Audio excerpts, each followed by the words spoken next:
Hi guys, kumusta? For today's video ay samahan niyo ako na pumunta ng bayan para magbayad ng kuryente. Kahapon sana ako pupunta ng bayan kaso nga lang hindi rin ako natuloy kaya wala ako nagawang mini vlog. Kaya naman ngayon na lang ako pupunta and bala ko din na bumili ng mga sangkap para sa gagawin kong ice candy. Nag-live pala ako kagabi and meron din 3 orders na pumasok and dito ko lang siya sa may harap sa pintuan nilalagay para i-pick up ng rider. Maaga nga ako nag-end ng live kagabi kasi nga bala ko na pumunta ng bayan ngayon at magbayad ng kuryente.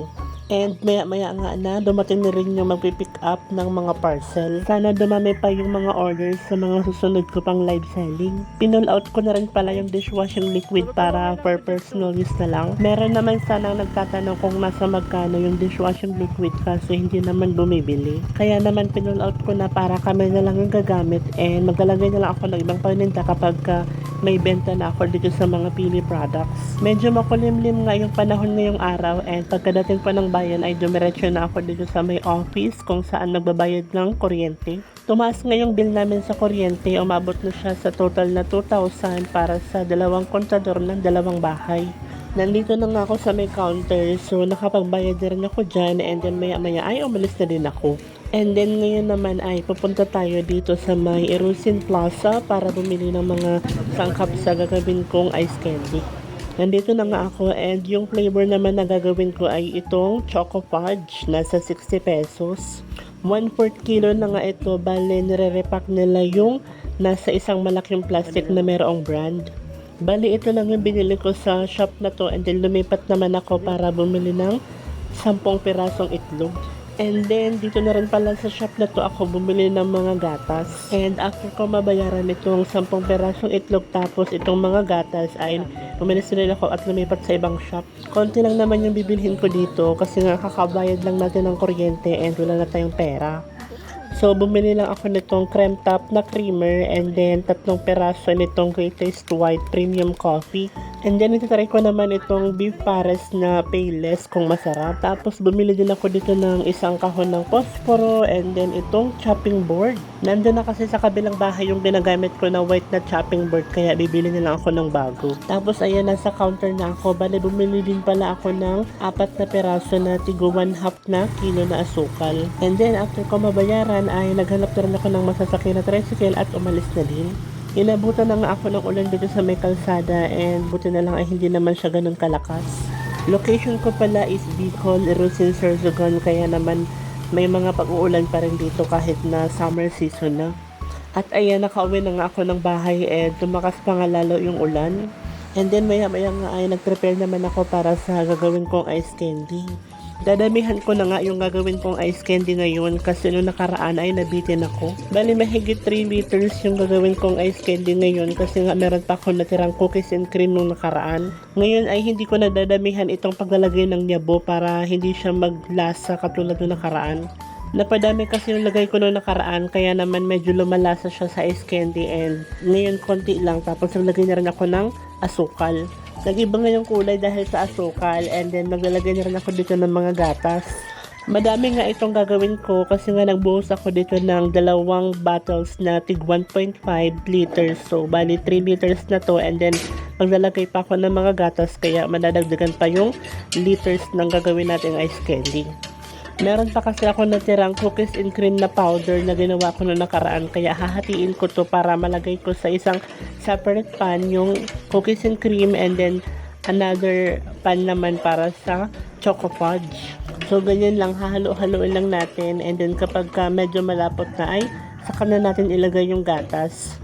Hindi ko na nga hinalo agad yung gatas kasi sabi daw na para hindi mabawasan yung tamis.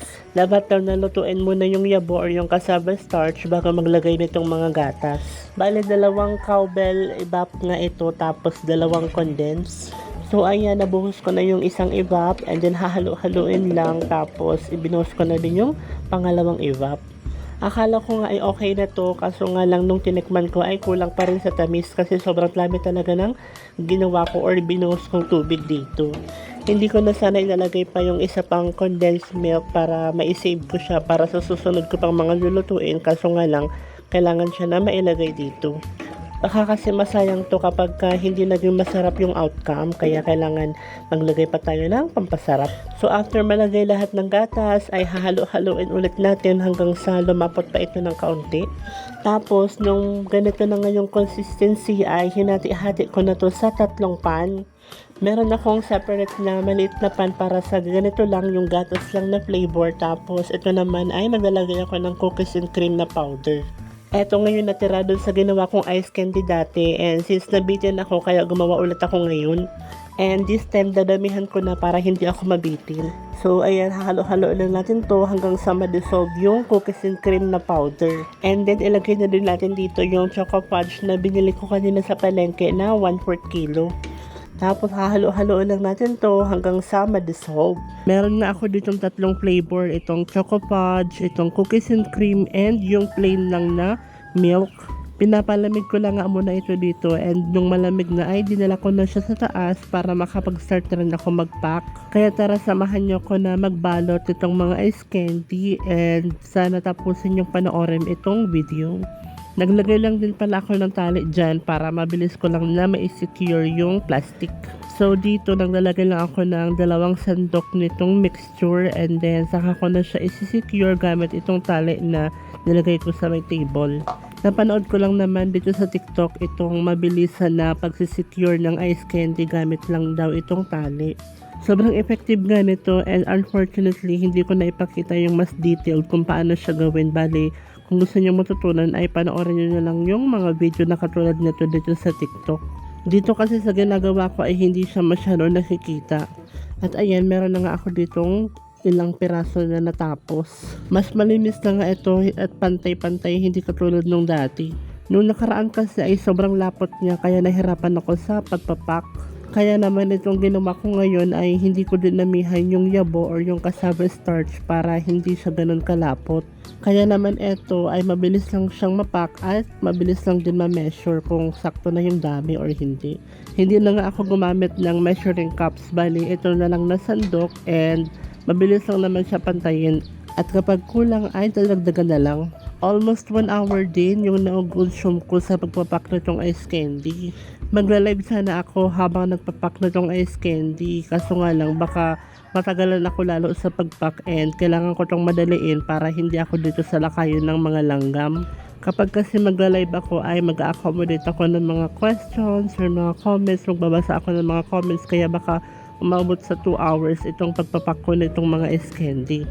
Nung dati kasi ay nag-live ako habang nagpapak, pero kasi konti lang yun, nasa 1.5 liters lang ang nilagay kong tubig, and then konti lang din yung total ng ice candy. Hindi uniform yung pagkakapak ko nung ice candy nung nakaraan kasi merong mahahaba at meron din mga maiiksi. Kaya naman umabot din yun sa 36 pieces. Pero ngayon ay uniform size na, mahahaba at pantay-pantay yung pagkakabalot. Thank you so much po pala sa patuloy na nanonood, and sana panoorin nyo hanggang sa matapos. By the way, my name is Ian Horado, and you can send me a friend request sa Blue App and subscribe to my YT channel. Going back dito sa ginagawa ko na ice candy, bali naubusan na pala ako ng plastic na ice candy kasi tapos na rin ako sa pagbabalot nitong cookies and cream. At since wala ng plastic para sa ice candy, kaya ito na lang na plastic sa yellow yung gagamitin ko. Marami pa sana akong ibabalot kaso nga lang wala ng plastic, kaya ito na lang. Meron pa ako dito natirang isa pang cup ng cookies and cream, kaya ayan, bubuhos ko na dito lahat. Aside dito sa natirang cookies and cream na flavor ay meron pa sana akong plain lang na milk na kailangan ko pang ibalot, kaso nga lang wala ng plastic para sa ice candy, kaya ganito na lang din yung magiging presentation or packaging niya. Hindi ko na nga ito ginamitin ng tali para mababalot or masecure kasi sobrang haba pa ng plastic, and pwede naman siya nakamayan lang. So bala ganito na lang yung magiging presentation para sa ice candy na may milk lang na flavor. Meron kasi tayo ditong 3 variation ng ice candy. So yung choco fudge, and then yung cookies and cream, and then ito naman na milk. Nag-separate kasi ako ng mixture, and hindi ko na siya nilagay ng flavor kasi masarap na din kahit na yung mga milk lang. And ito na ngayon guys, sobrang dami natin nagawang ice candy, and hindi pala ito pambenta, pero kung may makapanood nitong video na taga dito lang sa area at gustong bumili ay pwede naman. Bebenta ko to ng 12 pesos kung gusto nyo. Pero ngayon ay palalamagin ko muna. I will post another mini vlog kapag matigas na to and titikman na natin. Sana panoorin nyo yung mga susunod ko pang i-upload na mini vlog. Thank you so much po and God bless us all. Bye!